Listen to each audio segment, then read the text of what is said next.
ընթացք տվեցի գազագողության դեպքին, բայց փաստացի գազագողության բանդիտները փախան երկրից։ Դուք ձեր օրինակ մյուս գոլեգաներին, քննչական կոմիտեին, որևէ մեկին կանչեցիք բացատրություն տալ, թե ինչպես ստացվեց, որ դուք դեպքին ընթաց տվեցիք, բայց գազագողության բանդիտները փախան երկրից։ Տեսեք, կոնկրետ դեպքով եւ առհասարակ մշտապես քննարկումներ իրավապահ համակարգի բոլոր ներկայացուցիչների միջև տեղի ունենում եւ կարծում եմ ըստ հետեւությունների այս դրվագին եւս անդրադարձ կլինի քննչական կոմիտեի կողմից։ Եվ նաեւ շնորհակալություն ձեր անդրադարձի համար։ Անդրադառնանք ոստիկանության կողմից արցախցի երիտասարդի նկատմամբ նման վերաբերմունքը ինչպես կարող եք մեկնաբանել։ Ես արդեն հարցին բավական հանգամանալից անդրադարձա, կարծում եմ ըստ այդմ նոր հարցադրումների տեղիք չտվեց։ Բայց դեր անդրադարձը կարծես ավելի շատ հերքում էր դեպքը, որտեղ կասկածի տակ եք դնում խոշտանգման փաստը։ Ինչու պետք է մարդը ուզենար սուտ մատնություն անել, հա, արցախցի երիտասարդ սոցիալական շատ հարցեր ունի լուծելու, պետք է ոստիկանների նկատմամբ սուտ մատնություն անել։ Դուք կարծում եմ ամբողջ ընթացքին եղել եք։ Երբ որ ես արձագանքեցի այս հարցին եւ իմ խոսքում չկար որևէ հերքում կամ հաստատում։ Ես նշեցի, որ ցանկացած հանցագործություն պիտի ենթարկվի օբյեկտիվ քննության, հանցագործության մասին ահազանգ եւ կոնկրետ արձագանք լինի, կհաստատվի կամ կհերքվի տվյալ վարույթի շրջանակներում, դրանից հետո կանադառնանք կոնկրետ գնահատականներին։ Եվ իհարկե հասկանում եմ խոշտանգման առումով հարցի ավելի մտահոգիչ լինելը, ավելի զգայուն լինելը, բայց պատկերացրեք օրինակ, որ ձեզ մեղադրում են պայմանականորեն որևէ անձի նկատմամբ բռնություն գործադրելու մեջ եւ միանգամից առանց քննության ֆիքսում ենք, որ դուք եք մեղավորը։ Դուք կհանդուրժեիք նմանատիպ process։ Չէ, ես մեղավոր եմ, բայց առաջի դեպքը չի, հա, Սամվել Վարդանյանի դեպքն էլ կա, նախկինում բազում ահազանգեր են եղել ոստիկանության կողմից խոշտանգումների։ Չի կարող այդ բոլորը լինել սուտ մատնություն կամ կեղծ ինֆորմացիա։ Քննությունը կտա բոլոր հարցերի պատասխանները, եւ ես չեմ հավակնում մտածելու, որ բոլորը սուտ է կամ բոլորը կեղծ է, որովհետեւ այս պահին նման պնդում անել որևէ մեկը իրավասություն չունի։ Տիկին Սարգսյան, դուք նշում եք, որ փորձաքննությամբ չեն հաստատվել, հա, եթե չեմ սխալվում, նիստում այդպես ասեցիք, բայց փաստաբանն ասում է, որ նախ փորձաքննություն իրականացվել է դեպքից մի քանի օր հետո եւ բացի այդ էլ հիվանդանոցում արդեն իսկ տղայի վրա արձանագրվել են այդ մարմնական վնասվածքները, մասնավորապես վնասվածքներ ականջի հատվածում, սալջարդեր։ Դուք ինչու եք հակված հավատալ 4 օր հետո արված փորձաքննության, այլ ոչ թե դեպքից անմիջապես հետո հիվանդանոցի տված եզրակացությանը։ Ես ոչ մի բանի հակված չեմ հավատալու, որովհետև իմ խոսքում էլ նշեցի, որ սրանք հարցեր են, որոնք անաչառ դիտորդի մոտ պիտի առաջանան, եթե անաչառ դիտորդը ցանկություն ունի օբյեկտիվ պատկերը հասկանալու։ Հիմա, եթե կար արձագանք, որ 10 րոպեն մեկ, ինտենսիվ ծեծ եւ այլն, առաջարկ դիտորդի մոտ պիտի տպավորություն ստեղծի, որ պիտի լինեն այլ արձանագրումներ, թե հիվանդանոցում, թե դատաբժշկի կողմից։ Իմ նշած հանգամանքը միայն այն է, որ ես որպես այս պահին արդեն իսկ անաչառ դիտորդ քրեական վարույթի աչքերով, իհարկե որպես անաչառ դիտորդ, այլ որ ծառայողական քննության, այս պայծրությամբ այդ հարցերը առնվազն քննարկման առարկա եմ դարձում ինքս ինձ համար, որպեսզի հասկանամ, թե հետագայում արդեն քննության արդյունքներով ինչպիսի ընթացք պիտի լինի։ Կարծում եմ, որ նույն այդ հանգամանքները, նույն այդ հարցադրումները վստահ պաշտպանական կողմը կդարձնի քննարկման առարկա կոնկրետ վարույթի շրջանակներում։ Կարիք կլինի կրկնակի փորձաքննության, կրկնակի փորձաքննություն կնշանակվի։ Ես չեմ ուզում ինչ-որ մի ձև այս պահին տանեմ նրան, որ բոլոր հնարավոր գործիքակազմերը ներկայացնեմ քրեական վարույթի, որովհետև վստահաբար վարույթում ներգրաված բոլոր անձինք տեղյակ են թե իրենց իրավունքներից, թե պարտականություններից, կարող են անել համապատասխան միջնորդություններ, որոնք որ պիտի ելքը կանխորոշեն քննչական կոմիտեն, պիտի նաև հարցաքննի ոստիկաններին, կրկին տուժողին, կարիք լինի առերեսման իրականացնելու, մնացյալ բոլոր դատավարական գործողություններ, այսինքն առանց այդ դատավարական գործողությունների գնահատական տալը, գործընկերներ ջան, չի ստացվի ուղղակի։ Դա լինում է միակողմանի, այսինքն եթե ես հակված եմ մտածելու, որ կա խոշտանգում, ավտոմատ կերպով ես այդ ուղղությամբ եմ մտածելու եւ իմ բոլոր մտքերը այդ ուղղությամբ պիտի դասավորեմ։ Բայց ես ներքին գործերի նախարարն եմ եւ կարիք ունեմ օբյեկտիվորեն իրավիճակը հասկանալու, որը մի կողմից կպաշտպանի մեր քաղաքացուն, ով որ ցանկացած process-ի շրջանակներում կարող է ոստիկանի ոչ իրավաչափ ներգործության ենթարկվել եւ դրա համար ենթարկվի պատասխանատվության, մյուս կողմից, եթե չկա այդպիսի ներգործություն, բայց կա կեղծ մեղադրանք, պաշտպանելու այն ոստիկանության ծառայողին, որը որ չի կատարել որևէ ներգործություն։ Բայց նորից եմ շեշտում, ես այս պահեդրությամբ այդ դեպքի մասով որևէ գնահատական տալ չեմ կարող։ Բարձրացրեցի ընդամենը հարցադրումներ, համարեք բարձրաձայն մտածել եմ, որովհետև ինձ մոտ այդ հարցադրումները առաջացել էին։ Մնացյալը քննությունը պիտի տա։ Որևէ արդյունք չի տալիս եւ այդ ճարտարարների խումբը մշտապես մնում են, հա, ներքին գործերի նախարարությունում, ոստիկանությունում, խնդիրը է սա, հա, մենք չենք ընդհանրացնում, հա, որ ամբողջ համակարգը այդպեսին է, բայց թեկուզ մի քանիսի ներկայությունը ձեզ համար մտահոգիչ չի, որ ընդհանուր, ինչպես դուք եք ասել, հա, այսօր 75%-ը վստահում են, իհարկե այդ թիվը չգիտեմ որտեղից եք վերցրել, բայց այնուամենայնիվ կա մի խումբ, որը ըստ էության իրականացնում է ճարտարարություն։ Ալավերդիում Պարեկը քաղաքացու մոտ զենք փնտրելու համար ասում է տաբատը իջեցրա, տանում են բաժին ծեծում են։ Ես գիտեմ, որ ներքին անվտանգության ծառայությունում այդ մասով քննություն կա։ Այդ գործով ինչ բացահայտվեց Տիկին Սարգսյան։ Հիմա ինչ որ նկարագրեցիք, դրանք բոլորը կարծիքներ են դեպքերի մասով, որովհետև կարող են Ժողովուրդ, ես կարող եմ ահազանգել, որ ես խոշտանգվել եմ կամ իմ նկատմամբ հարձակում է եղել։ Քննությունը պիտի տա այդ բոլոր հարցերի պատասխանները։ Եթե մենք որակումներ ենք տալիս տարբեր ծառայողների մասով, դա մեր կարծիքն է ընդամենը, որովհետև եթե ես որևէ մեկի հայտարարությանը չեմ կասկածում, որովհետև ես գիտեմ, որ մեր երկրում կա քրեական դատավարության օրենսգիրք, որը այդ բոլոր հարցերը կարգավորում է։ Եթե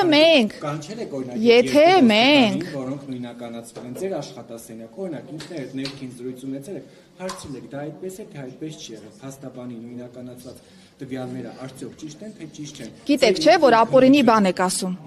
Ծառայողական քննության իրականացնող կոնկրետ ստորաբաժանում կա եւ իմ կողմից ցանկացած նմանատիպ զրույթ ոչ ծառայողական քննության շրջանակներում, դա ուղղակի ոչ իրավաչափ process-ի մասին է խոսում։ Իմ խնդրանքը, հորդորը, թեկուզեք պահանջը այն է, որ դուք եւս չտրվեք տարբեր սադրանքների եւ մի պահ հետ կանգնելով այս ամբողջ ինֆորմացիայից, փորձեք ընդհանուր առմամբ հայաց գցել ընդհանուր process-ին եւ հասկանալ ինչ է տեղի ունենում։ Ոստիկանների, օրինակ ակցիաների ժամանակ, ովքեր ոչ իհարկե ոչ բոլորի մասին է խոսքը շեշտում եմ, որտեղ համակարգում կան եւ լավագույնները, բայց կան ոստիկաններ, որոնք իրենց ոչ կոռեկտ են, հա, մեղմ ասած, բաղում այդ թվում եւ լրագրողների նկատմամբ բարձրաձայնվում է, ասում է, որ ծառայողական քննություն, բայց չեն պատժում։ Խնդիրը այստեղ է, որ կա անպատժելիություն, որովհետեւ այդ մարդիկ անպատժել են եւ պետք է համակարգի։ Ես գործընկերներ Որևէ մեկը պատասխանատվության չի Սամվել Վասան գործընկերներ, հարգելի լրագրողներ, կոնկրետ բոլոր դեպքերով կա ընթացք։ Մի դեպքում ծառայողական քննության տիրույթում է հարցը, մի դեպքում քրեական բարույթի նախաքննության փուլում, մի դեպքում դատական քննության փուլում։ Դուք ակնկալում եք, որ ես մի դեպքում քննիչի, մի դեպքում դատավորի փոխարեն անեմ եզրահանգումներ, երբ որ ես նման իրավասություն չունեմ, հետևապես նախաքննական մարմինը կշարունակի օբյեկտիվ քննությունը կոնկրետ բոլոր գործերով եւ պատեհ պահի կհանրայնացնի համապատասխան ինֆորմացիա։ Քարետ ոստիկաններին պարզել է, որովհետեւ երկու ոստիկան է պարզվել ովքեր, մնացածը անհայտ է։ Դժվար է այդ օրերի ընթացքում պարզել։ Ճիշտն ասած, ես այդ հարցադրմանը չուզեցի անդրադառնալ իմ խոսքում, բայց տարբեր ամեն դեպքում խոսույթներում կա 2 ոստիկանի մասով ինֆորմացիա, մի դեպքում 6 ոստիկանի, մյուս դեպքում 8 ոստիկանի, հիմա ես էլ չգիտեմ քանի ոստիկանի մասն է։ Անցել է եւ նույնականացված չէ, երկուսն են նույնականացվել եւ փաստաբանն ասում է ինքն է այդ նույնականացման գործընթացը իրենք են արել։ Այս պահի դրությամբ կա ծառայողական քննություն, կա զուգահեռ քրեական վարույթ, քրեական վարույթի ծառայողական քննությամբ քննարկվում է դեպքը։ քրեական վարույթի շրջանակներում կա դատավարական գործիքակազմ անձի լիազորությունները ժամանակավոր դադարեցնելու մասով, բայց դրա համար եւս պետք են համապատասխան հիմքեր։ Հիմա որ ասեք, օրինակ, այսօր դադարեցրեք լիազորությունները կամ վաղը դադարեցրեք կամ երեք պիտի դադարեցրած լինեք, դրանց համար հիմքեր են պետք, սիրելի լրագրողներ։ Այսինքն մինչև հիմա պարզված չէ, թե քանի ոստիկան է եղել։ Բարձրագույն կրթություն եւ բավարար կրթված չեն եւ նման կերպ են իրենց բաղ։ Սա ձեզ մտահոգելու եւ քննարկելու հետագայում արեք չի տալիս, որտեղ օրինակին բարեկների դեպքում կրթությունը ունենալը պարտադիր պահանջ չէ, ինչտեղ կրթությունը հատկապես հիմա նորաձև է։ Կրթությունը պարտադիր է բարեկային ծառայողների դեպքում, միջնակարգ կրթության տեսքով եւ համաշխարհային պրակտիկայում շատ տրամաբանական է արտաքին ծառայության շրջանակներում անձից չպահանջել բարձրագույն կրթություն, այսինքն նորմալ է, որ մենք բարեկների համար կարող ենք նախատեսված լինել միջնակարգ կրթություն եւ խնդրում եմ այդ գնահատականներով նաեւ չվիրավորել հանրապետությունը միջնակարգ կրթություն ստացած անձանց։ Ինչ վերաբերում է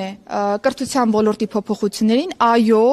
խնդրահարույց ոլորտ է, ես առաջին ինչու նշեցի ներքին գործերի նախարարության կրթահամալիրի ձևավորումը, որովհետև կարիք կա վերանայելու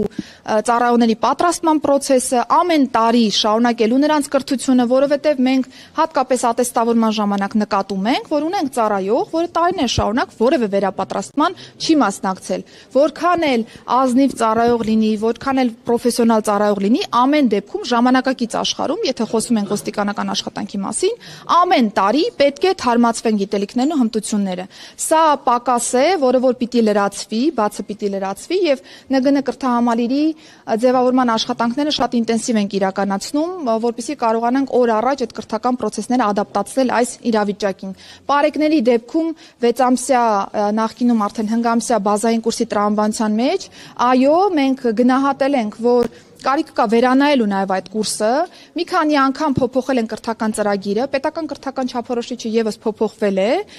եւ հաշվի առնելով այն հանգամանքը, որ արդեն իսկ նոր սխեմայի ենք անցնում, շուտով բարեկային ծառայողների պատրաստման ժամանակահատվածը ավելի կընդլայնվի, ավելի շատ ամսական ժամանակահատված կհատկացվի բազային կրթությանը, որը որ թույլ կտա այն բոլոր խնդիրները, որոնք թե դուք, թե մենք համատեղ արձանագրել ենք, դրանք արդեն հասցեագրվեն կոնկրետ կրթական process-ի շրջանակներում։ Բայց տեսել եք որոշ բարեկներ ինչ իմիջայլոց են վերաբերվում մոտենում ծառայության, օրինակ 3 ժամը 3-ի հատվածում Սարյան փողոցի վրա բարեկային մեքենան անցնում էր եւ հաղորդում էր մեքենայից, որ նոր զով գիշերը 3 ինչը ցերեկը, որ նոր զովքի մեքենան հեռացնի ոչ ճիշտ կանգնած տեղից, բայց հաղորդեց գնաց, ու այդ առաքիչը իր մեքենան տենց շարունակեց կանգնալ մնալ երթևեկելի գոտում։ Հիմա նպատակը ո՞րն է, պետության բենզինը ծախսել, մեքենան քշել, ֆռալ, հաղորդել եւ հետեւողական չլինելը, որ ցուցումը կյանքի կոչվեց, թե ոչ, այսինքն ավել բենզին ունենք, չգիտեք ինչ անենք օրինակ։ Աշխատանքի մեթոդաբանության հարց է։ Ժողովուրդ, եթե մի փոքր առաջ գաք, ես ուղղակի արդեն ես աշխատանքի մեթոդաբանության հարց է, որովհետև շատ երկրներում, երբ որ մենք խոսում ենք գործընկերների հետ, նույն Վրաստանի հետ, նույն Ուկրաինայի հետ, նույն ԱՄՆ տարբեր նահանգների, նրանք նշում են, որ իրազեկման ձևաչափով եւս մեթոդ է, հա, կանխարգելելու այդ պայդրության պարարքը, հայտարարելու, որ կա խախտում, հետո արդեն պատահականության սկզբունքով ստուգման արդյունքում համապատասխան պատասխանատվություն սահմանելու մասով, բայց եթե դեպքը ինձ աշխատանքային կարգով փոխանցեք, ես բնականաբար կդիտարկեմ, որպեսզի հասկանամ դա մեթոդի օգտագործում է, թե իրականում ձեր նշած պատկերը։ Հայլիների գողություններ, լուսարձակների գողություններ, դա նաև չէ ըստ էության բարեկների աշխատանքի, որովհետև մարդիկ նշում են, որ բավականին շատ են դրանք, հիմնականում իհարկե ոստիկանություն չեն դիմում, արդեն հույս են չունեն, նույնիսկ կասկածներ ունեն, որ ոստիկանները բարեկներ են մասնավորապես համագործակցում են գողերի հետ, որովհետև ասում են, ինչ էլ դիմում ես, մեկը արձագանք չի ստանում, մեկը չեն գտնում գողերին, ինչ իմաստ ունի։ Դուք ունեք ցուցանիշներ ըստ էության ուսումնասիրություններ ունեք, այդ կարգի դեպքերը, բնակարանային գողություններ եւ մեքենաների, ավտոմեքենաների հետ կապված որոշ մասերի գողություններ։ Ինչ աճ կա եւ ըստ էության ինչ է կանում, որ դրանք կանխեն։ Նախ առաջինը ոստիկանության նկատմամբ վստահության մակարդակի աճը չենք փաստում մենք, փաստում է հանրությունը սոցիալական հարցումների տեսքով։ Եվ իմ ցանկացած խոսք, երբ որ ես նշում եմ, դրանք զուտ գնահատականներ չեն, դրանք բացառապես տարբեր փաստերի վրա հիմնված եզրակացություններ են։ Այսինքն, եթե դուք նշում եք, որ չեն վստահում, ցույց տվեք ինձ ապացույց, սոցիալական հարցման տեսքով կլինի, որևէ միջազգային հանրապետական ինստիտուտի հարցման տեսքով կլինի, որևէ այլ հետազոտական կենտրոնի արդյունք կլինի, ես նոր կդիտարկեմ այդ պնդումը։ Այս պայդրությամբ ես պնդում եմ այն, ինչ որ փաստարկված է։ Ինչ վերաբերում է կոնկրետ գողություններին, բնակարանային գողություն, նաև տրանսպորտային միջոցներից կատարված գողություններ։ Իրականում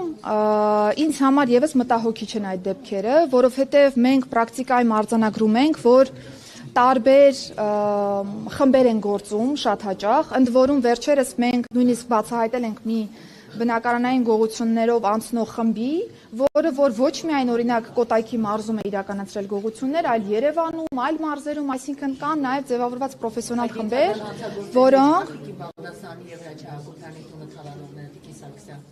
ժողովուրդ, հիմա եթե ամեն հարցի մեջ ինչ-որ նոր շերտեր բացեք, ես ոչ մեկի հարցին չեմ կարողանալու պատասխանել։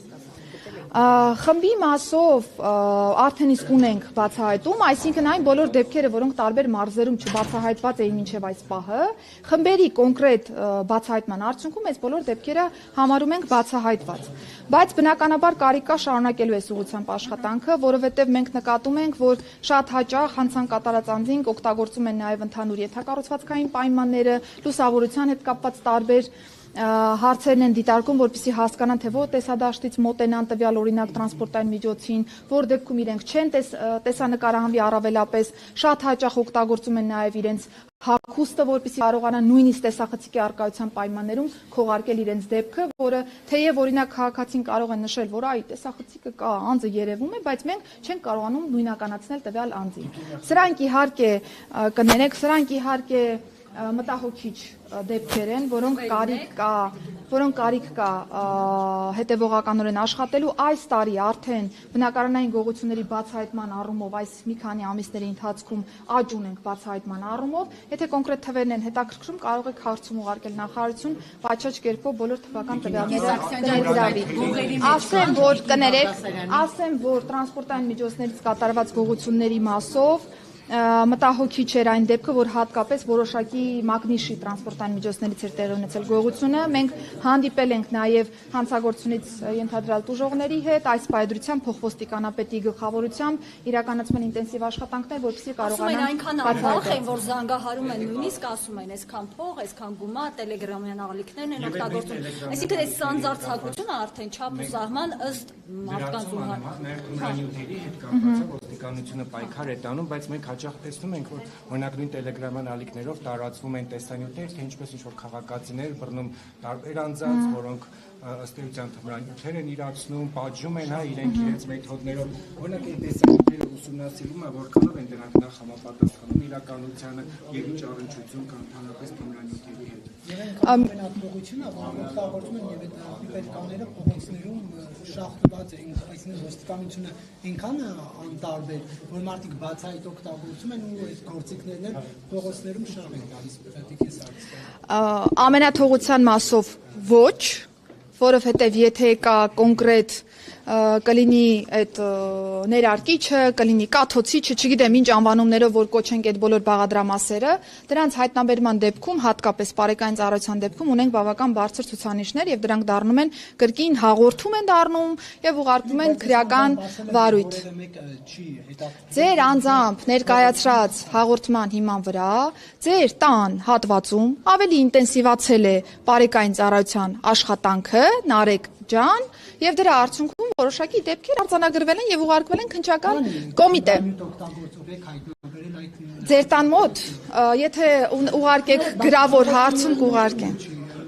Դե ես նկատեմ շրջակայքը, որ նշում եք, ձեր տան մասին չի միայն խոսքը։ Ես ուզում եմ ցրել տպավորությունները, ոչ թե պարոն Կիրակոսյանի տան մասին է կոնկրետ, այլ շրջակայքի, որտեղ որ ըստ իր ահազանգի, ընդ որում որպես նաև Պաչաճ վարքագիծ դրսևորած քաղաքացի, ես ուզում եմ շնորհակալություն հայտնել, որ դուք ահազանգել եք այդ դեպքի մասով, չեք զլացել ինֆորմացիան փոխանցել մեզ, մենք ըստ այդմ հասկացել ենք, որ կարիք կա տվյալ հատվածում ավելի ինտենսիվացնել այդ տեղի բարեկային ծառայության աշխատանքը եւ կոնկրետ թե անչափահասների ներգրավմամբ կատարված դեպքերը բացահայտել եւ թե նաեւ առհասարակ, բայց ուզում եմ նաեւ նշել, որ տելեգրամյան հարթակների դեպքում կարող է արտակուստ տպավորություն ստեղծվել, թե կա ամեն ինչը, ինչու չեք անում, այսինքն ամենաթողության ինչ որ տպավորություն լինի, բայց պիտի փաստեմ, որ մեզ հաջողվում է մի շարք ալիքներ փակել, բայց շատ ալիքներ դեռևս չի ստացվում փակել, որովհետեւ կարիք կա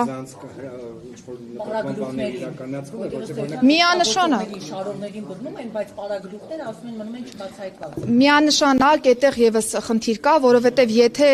տեղեկատվությունը հատկապես կառավարվում է կամ հրահանգը կատարվում է անդրասահմանային տրամաբանության մեջ, այսինքն օգտագործելով տելեգրամյան ալիքները, կազմակերպված խումբը գործում է ոչ թե Հայաստանի տարածքում, այլ նաեւ ունենք դրվագներ Հայաստանից դուրս, մեզ շատ հաճախ չի ստացվում հենց խմբին բացահայտել, այլ հիմնականում օգտագործողներն են բացահայտվում կամ այն անձինք, ովքեր որ հրահանգը կատարում են կոնկրետ խմբի տեղում դնելու համար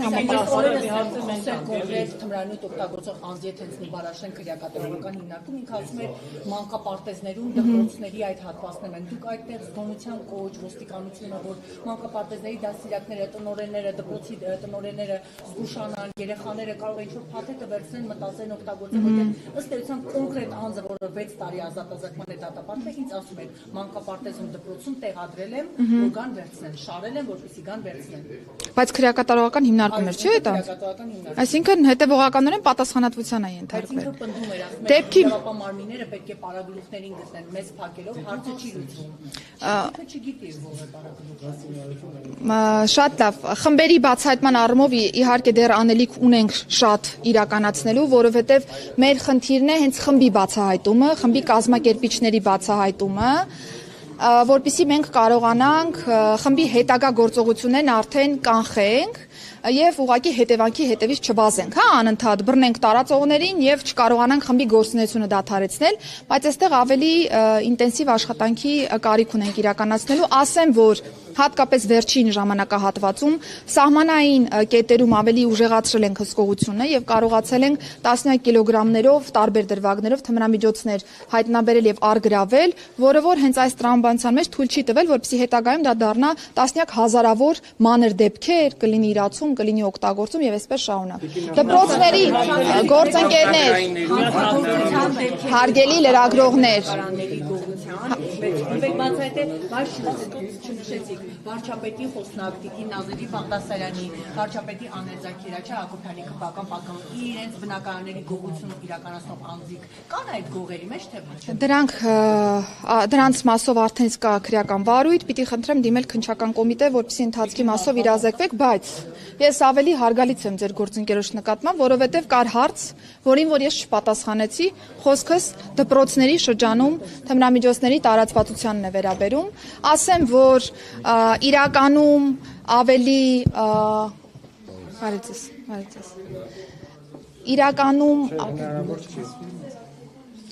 իրականում ավելի ուրճացված է, այն պատկերը, որը որ ներկայացվում է, ես հասկանում եմ, որ շատ զգայուն թեմայի մասին ենք խոսում եւ ցանկացած դրվագ, որտեղ որ անչափահասն է անցնում, մեզ համար ավելի խորն ենք ընկալում, դեպքը իր բոլոր նրբերանգներով, բայց վիճակագրությունն ենք երբ որ նայում, նկատում ենք, որ ահռելի թվեր չունենք, բայց սա կարող է խոսել երկու բանի մասին։ Առաջինը, որ իրականում թվերն այդպիսինն են, այսինքն այն ինչ որ կա ավելի շատ էմոցիոնալ դաշտի պնդում է, բայց երկրորդն էլ այն է, որ միգուցե ունեն խնդիր, որ ծնողները չեն ցանկանում, ընտանեկան շրջանակից դուրս բերել տվյալ ինֆորմացիան եւ փորձում են իրենք կարգավորել երեխաների հետ կապված հարցերը եւ կարծում եմ այստեղ պիտի հետեւողական շարունակենք։ Ոստիկանության գվարդիանը մինչև նոյեմբերի 1-ը պետք է ձևավորվեր, չէ, եւ արդեն քննարկվում է ով է նշանակվելու։ Ոչ, որովհետեւ ոստիկանության գվարդիայի ցանկացած պաշտոն զբաղեցնող անձ պիտի անցնի, խնդրում եմ մի քիչ առաջ կանգնենք, որ Տիկին նախարար, ինչպես ստացվում։ Կանադառնանք այդ թեմային արդեն կոնկրետ վերապատրաստումների արդյունքում։ Այս մի հարցն ու վերջ։ Ինչպես է ստացվում, որ Իրանի քաղաքացիներ, ենթադրաբար ադրբեջանցիներ, հանրապետության հրապարակում երգում են ադրբեջանական երգ եւ ոստիկան չի մոտենում նրանց, ասենք, օրինակ հանրային կարգը խախտելու առիթով։ Հանրապետության հրապարակում անձինք կարող են անցկացնել իրենց հանգիստը, այդ դեպքով ազգային անվտանգության ծառայությունը կոնկրետ հայտարարությամբ է հանդես եկել եւ կրկին խնդրում եմ չշահարկել այդ դրվագը եւ չբերել ինչ որ միջպետական հարաբերությունների դաշտ։ Շնորհակալություն, տեսլավոր։ Անցկացնել է Տիկին Սարգսյանը։ Շնորհակալություն այսքան։